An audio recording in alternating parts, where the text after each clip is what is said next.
بسم اللہ الرحمن الرحیم۔ صحیح بخاری حدیث نمبر 1۔ اس کے راوی حضرت عمر بن خطاب رضی اللہ تعالیٰ عنہ۔ آپ صلی اللہ علیہ وسلم فرما رہے تھے کہ تمام اعمال کا دار و مدار نیت پر ہے اور ہر عمل کا نتیجہ ہر انسان کو اس کی نیت کے مطابق ملے گا۔ پس جس کسی کی ہجرت دولت دنیا حاصل کرنے کے لیے ہو یا کسی عورت سے شادی کی غرض سے ہو، پس اس کی ہجرت ان ہی چیزوں کے لیے ہوگی جن کے حاصل کرنے کی نیت سے اس نے ہجرت کی ہے۔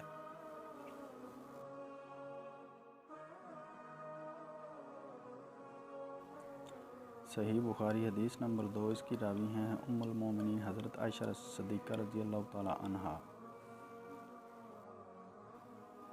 ایک شخص حارث بن ہشام نامی نے آن حضرت صلی اللہ علیہ وسلم سے سوال کیا تھا کہ حضور آپ پر وحی کیسے نازل ہوتی ہے؟ تو آپ صلی اللہ علیہ وسلم نے فرمایا کہ وحی نازل ہوتے وقت کبھی مجھ پر گھنٹی کی سی آواز محسوس ہوتی ہے اور وحی کی یہ کیفیت مجھ پر بہت شاق گزرتی ہے۔ جب یہ کیفیت ختم ہوتی ہے تو میرے دل و دماغ پر اس فرشتے کے ذریعے نازل شدہ وحی محفوظ ہو جاتی ہے، اور کسی وقت ایسا ہوتا ہے